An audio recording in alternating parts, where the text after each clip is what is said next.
You guys are getting a treat. It's like Powerball Day because you're getting me and Chuck. And that in California, in the California meeting, that rarely ever happens. And here we are. And special guest, Kevin Small, who is in the dark. Very exciting day. So are we recording? Are we ready to go? Ready to roll. Okay, here we are. We're in the California call. Today is Monday, September 8th. It is 12 noon my time. I don't know if you can hear the church bells going behind me, but that's how I know it's noon. And it's 9 a.m. Pacific time, Chuck, not 8 as you thought. So I don't know. You must have had a long night last night or something. You're on mute, but it's good that we're both here. But I'm really excited that we have CRPA superstar heavy hitter and chief cook and bottle washer Kevin Small here, because he's going to talk all kinds of things about what we as a group are doing. So with that being said, who should I turn? Brian, you usually MC this call. Take over and say whatever you want to say. Yeah, it's nice and easy. We usually come in and say everything you said, and then we say, I'm going to turn it on over to Chuck and his boys. So, Chuck, do you want to talk first about what's going on in your world, or do you want to let Kevin do the CRPA discussions, or it's up to you, man. Let Kevin go first, since I'm about 40 minutes behind brain catch-up schedule here, so that's a lot of tequila, bro. A lot of tequila. So Kevin, good morning, sir. Good morning, and good morning to you all, guys. I apologize for the no face cam. I'm on my phone here. We had a little power outage at the office, so as we're working through that, I did want to talk with you guys specifically. If you haven't heard about CRPA, we are kind of leading the industry right now in Second Amendment rights advocacy, and it's been a pretty steady at times and rapid at other times progression over the last decade, with us really picking up with legislative and litigative advocacy. But if you are not aware of one of the programs that we have, which is the CRPA Business Affiliate Program, I kind of wanted to break that down for you guys today with a couple of bullet points. Now, CRPA has over 650 business affiliates in the state. About half of those are FFLs. And it ends up being a pretty symbiotic relationship, as the program is really designed to enrich communities and generate Second Amendment grassroots advocacy. And it does this by building bridges of networking, trust, loyalty through the focal points, which is the affiliate themselves. This is a free program or membership that businesses can obtain from CRPA. It doesn't cost the business anything, and it opens up a wide variety of ways that CRPA and your business can benefit and work together. Those couple of points that I wanted to hit is really how it works through visibility and promotion. Affiliates are automatically put on CRPA statewide directory of affiliates, which is broken down by county for a couple different kinds of traffic. We've seen traffic, just people looking through trying to find a gun store in their area, but a lot more we see people looking for businesses that are engaged in the Second Amendment rights battle, who seem to be more willing to give their businesses to those stores. This is also where kind of trust and loyalty for the customer comes in. By becoming a clear leader in the state, CRPA has become much more recognizable. So by having that 2A action center or the proud affiliate cling that the program offers, it presents an opportunity for retention for the business, as it can be more appealing to the customers that the business cares about their rights and their culture and their heritage. Aside from that, though, on visibility and promotion, this is also an opportunity to utilize CRPA social media and our email platform, which captures hundreds of thousands of Californians every year, by working with CRPA, whether they're large or small events, promotional sales, fundraising efforts, 2A days, etc. With the exception of these fundraising events, these things can come at a minimal cost to the store themselves, really where it could be just CRPA securing a couple of volunteers, getting a membership table going in cooperation with a sale that the store is going on. Essentially, you create an incentive here for CRPA to use the tools that we have to drive business to the store, where we obviously hope to see sales on both ends. There's also networking opportunities through this program, as CRPA, along with its chapters, do a lot of local work. CRPA chapters throughout the state are always looking for opportunities in their meetings to educate their members and their chapters on what's available in the community. So we work really hard to create bridges between our affiliates and our chapters, as it often leads to guest speaking opportunities or vendor opportunities at events or chapter meetings, allowing you to have more access to your community, let people know who you are, where you are, and what you offer. And even alongside that, there's also opportunities to engage with local and state elected officials, as we're constantly building relationships there. So whether it's receiving recognition from an elected official for the store, which could also be a bright spot for your customers to know and see. You also have the opportunity essentially to use our resources to create direct lines of communication as these people are creating regulations or laws. And then finally, you have the incentive. And over the years, we've tried to make this as simple as possible, and well, by simple I mean most capital intensive as possible for the stores themselves. Obviously, the foundation of CRPA and what makes these lawsuits, the legislative advocacy and the programs possible, is the CRPA membership and the donations that we bring in. So in that, for the affiliate program, CRPA provides QR codes for every single store to have for their customers to scan and fill out on their phone or tablet or whatever they have to become a CRPA membership. Those QR codes are distinguishable by store, so no two are the same, and they're able to be tracked on our end, which ultimately allows us to provide incentive payouts. So for every 1-year membership, you would be receiving $5 for every 5-year membership, $20 for every lifetime membership, $90. We try to remain competitive with profit margins on this. It ends up being around 9% profit margin, because we realize that the whole point of having the store is to provide those goods and services and sell at a profit. So we try to remain competitive there, and these really can add up quickly, as it's kind of a passive sale, right? Whether you're just sort of talking or filling out a 4473 or punching some stuff into a computer, this is something that a customer can scan and fill out while those things are being done, to create an incentive for the store to come back.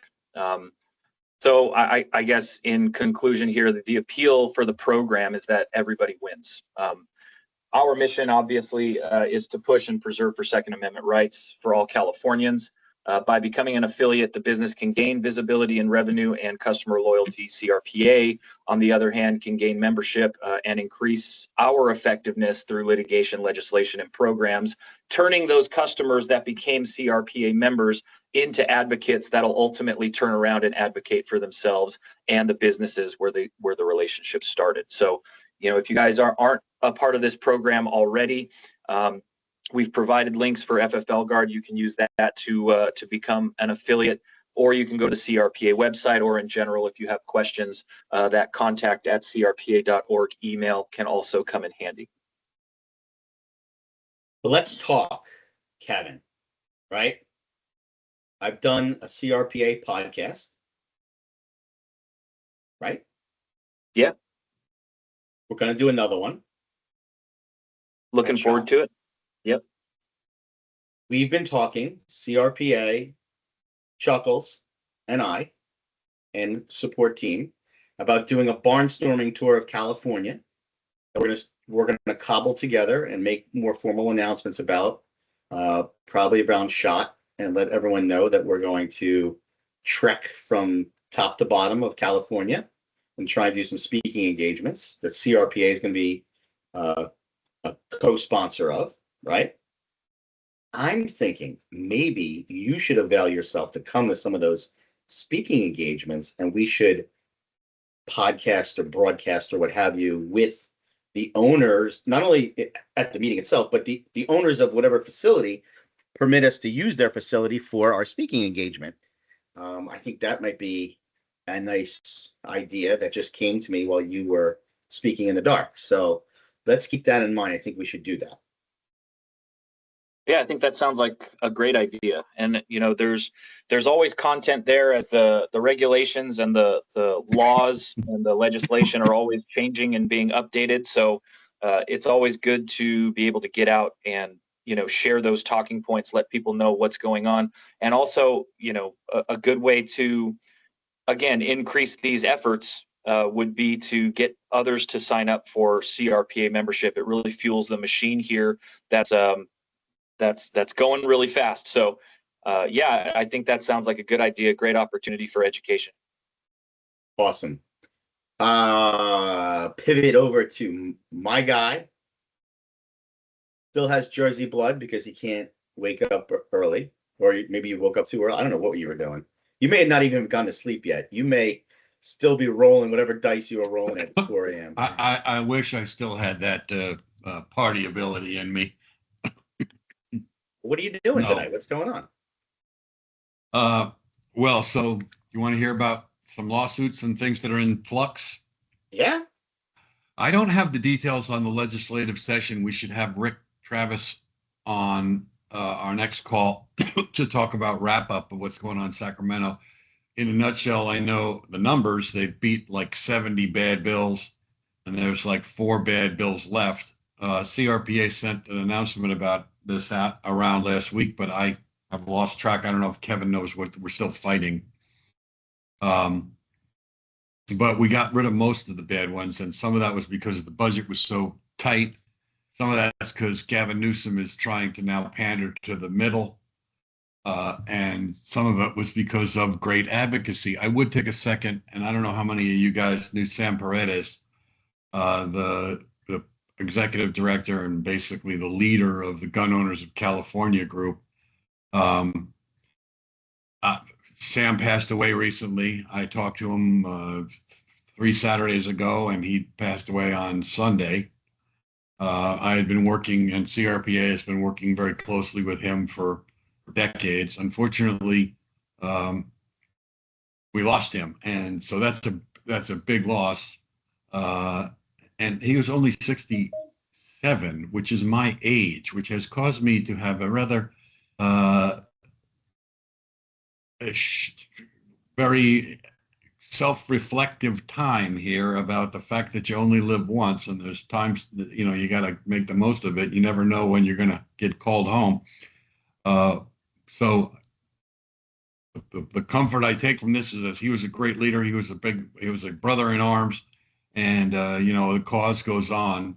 And the more I think about it, the more I'm glad I left O'Melveny and Myers 30 years ago and went out and to do something that I believe in. I'm an activist, not just an advocate. So, but Sam was a great man, and he's gonna be sorely missed. In the meantime, his legacy continues, and CRPA and GOC continue to work together.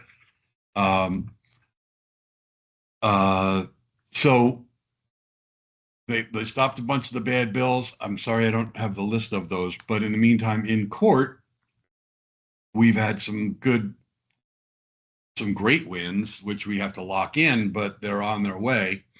It's still going to depend to large extent on when the Supreme Court comes out and slaps down some of these lower courts that are still playing games with how Bruin is supposed to be applied and what Bruin means.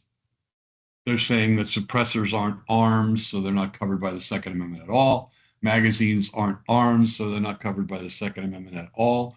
AR-15s and semi-autos are not the type of arms that's designed to be covered by the Second Amendment at all. That's the first step. If you guys recall how the Bruin works, is it covered by the language of the Second Amendment, right to keep and bear arms? And then secondarily, is there some historical law that indicates that as an American tradition, the modern day law would have been tolerated? And there are very few of those historical laws that would justify some of the extreme modern laws like semi-auto bans and magazine bans and ammunition background checks with a failure rate of about 20%.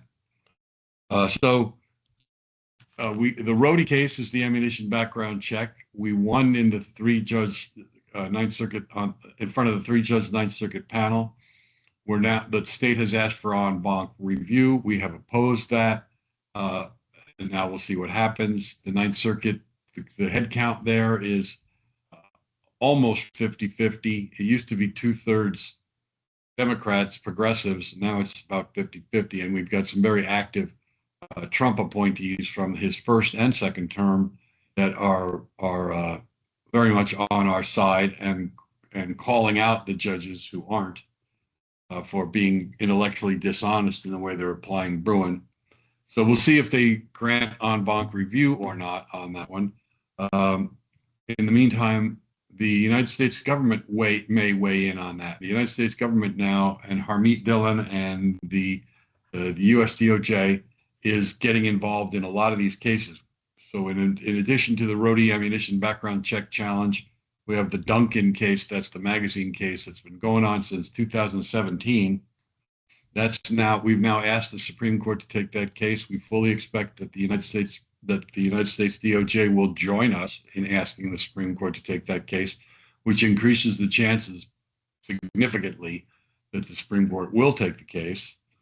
The ban on marketing to minors, any marketing material that might appeal to or be appealable to minors. Nobody knew what that meant. The state they've lost like 3 times now. They tried to claim that the first win that we got was only for one part of the law so they could continue to enforce the other parts. We had to go up on appeal again. The Ninth Circuit's panel just really slapped them around and said, what kind of games are you trying to play here? We banned it. We struck down the whole law. That's now been sent back down to, that was not appealed en banc. That's now been sent back down to the trial court, and we're going to lock in that injunction banning marketing to minors so that the junior shooting sports have basically been saved because they had to shut things down out of fear of being prosecuted for that, because it created a civil action where like Brady Center could go in and file a lawsuit against any gun range or promoter that broke that law in the way it used to read. So that's, basically that saves junior shooting sports. That's a CRPA hat tip for that one.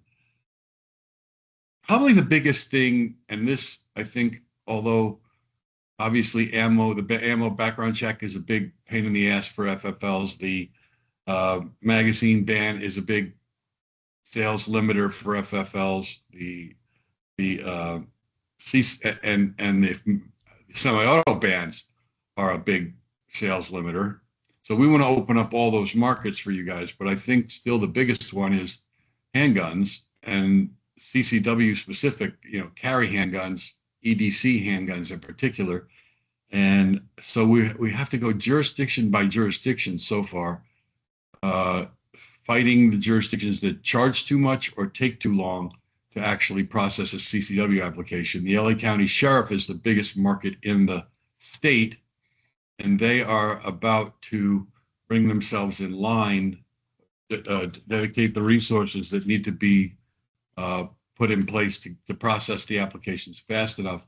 But we're also now we're going to sue Santa Clara because they're charging $2,000 for a 2-year permit.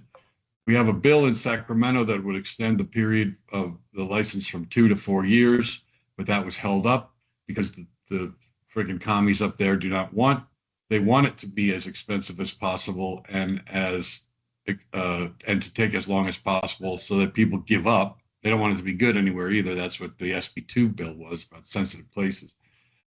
So we're now looking at a more macro challenge to the CCW process in general, because in most states it's $100 and it takes a week. In California, it's $2,000 and can take 2 years, depending on where you're at. And that's got to change before we can crack open the market for handguns that people want to be able to carry, because they need to have the license to carry first. So that's sort of our biggest focus right now. And all of that is a CRPA program, which if you help CRPA, you'll be helping yourselves in that respect at least. trying to look at my case list to see if there's anything I'm forgetting. I can't believe Duncan's still around. I know it's been going on for like Forever. since like 2017. Yeah, it's been tried twice, appealed twice. It's now on its second request for the Supreme Court to straighten it out. So yeah, it shouldn't take this long, and it's really frustrating that it does.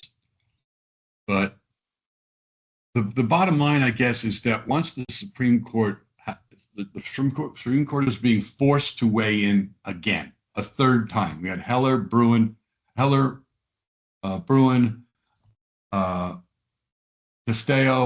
and Rahimi, and somehow these courts managed to distort all the language in all those cases, Heller and Bruen being the primary ones that really set the standard for common use and what is an arm and what handguns, the standard to get a license to carry in public. But they've still managed to twist that stuff, to twist the Supreme Court's instructions. And the Supreme Court knows it. All of the judges know it. So once they get involved again through Duncan and or other cases that are making their way there, I think it's going to be pretty hard on the lower courts for the way they've misinterpreted the Supreme Court's mandates. And that's going to speed a lot of things up in a lot of cases. I mean, that was going to probably enable us to challenge a lot more of California's laws. So the more that you guys can do to help CRPA raise funds we discount our fees. We're like 50% or less of market cost, of the legal market costs in California for our fees. I mean, we're, as I said, we're activists, not just advocates. So I believe in this, and so does everybody that works with me, and so does everybody at CRPA. So let's you and I talk. The fact that FFLGuard has a California yearly service plan that you and I run jointly through FFLGuard, where we do the same general framework of FFLGuard proper, which is you pay the fee, you get answers to all of your California YSP questions, which anybody who's on this call is probably part of the California YSP, or they wouldn't be on the call. But that's different than CRPA, and I wanted to just bring that out to the folks on the call. In that CRPA, you're paying a fee to really help advocate legislatively, I would say. You guys aren't answering one-off questions from a lawyer, right? You guys aren't, if the DOJ swoops in to try and pin down your license, the CRPA isn't going to backstop that, but the California Yearly Service Plan is. So I just want to show people that, yeah, okay, I understand California is an expensive place. You're paying for extra to the California YSP. But if you're not part of the CRPA, you're really not helping move the ball down the road on any of those cases that you were just speaking of. Is that a fair sort of view of the landscape from my side of the world? Yeah. That pretty much sums it up. Great. Good talking to you again. And wait, listen, and last but not least, you will be at SHOT. You have no excuse not to be, since I know you have a residence nearby there, right? Yes, I'll be at SHOT. I'll be in the press office most of the time doing interviews and hosting other folks who are doing interviews like you. I love that. But why can't you come hang out at the FFLGuard? Why can't you? Oh yeah, we're actually talking to you guys about getting a corner of your booth to brand CRPA on the floor. So CRPA California Yearly Service Plan. I think that you should let anybody on the CAYSP know, hey, I'm going to be at the FFLGuard booth on Wednesday from the 3 to 6, or whatever. Let's carve out a time and let's start pimping you out for the hooer that you are now. Well, we have the opportunity. That's fine. Let's figure out what the dates of the show are, when you're going to be there, and we can start scheduling all that. That's great. Yeah, Avis, the meet and greet. Make the a meet note. and greet is critical, huh? I'm telling Avis to make a note. so she can pivot to Alexis and make sure that we have you guys. Now, what meet and greet is this you speak of? At the booth, I mean. Oh, at the booth, absolutely. You should get to meet everybody that pays for the California Yearly Service Plan, everybody who wants to be a part of CRPA, because what is your role? What is your title there? President and General Counsel, for which all of which I do pro bono. Okay. You should be meeting CRPA folks there. We should be getting these two forces, one for, litigious purposes and one for legislative purposes, together in California to fight the good fight. And we should make a concerted effort there. And by the way, we're going to drop the info that we're going on the barnstorming tour, which will be hot. So, okay, good. I think that just about, unless there's questions or concerns, all of which can be directed to the help desk afterwards, I believe that is what sums up today's California. Call. I want to thank Kevin for sitting in a dark closet and speaking quietly into his phone. He's pretending like he has no power, but we know he's really on a secret op somewhere in Afghanistan or something. Because when you see Kevin, he's got the operator beard. I mean, he looks like you don't want to bump into Kevin in an alley, right? So I can neither confirm or deny. See, I knew it. But our next call is October 6th at noon Eastern, 9 a.m. Pacific, which is 8 a.m. Pacific to Chuck for some reason. He's got his own time zone. But we will then see everyone there. Looking forward to it. Thanks, everybody. Absolutely. Thanks, guys. Thank you very much.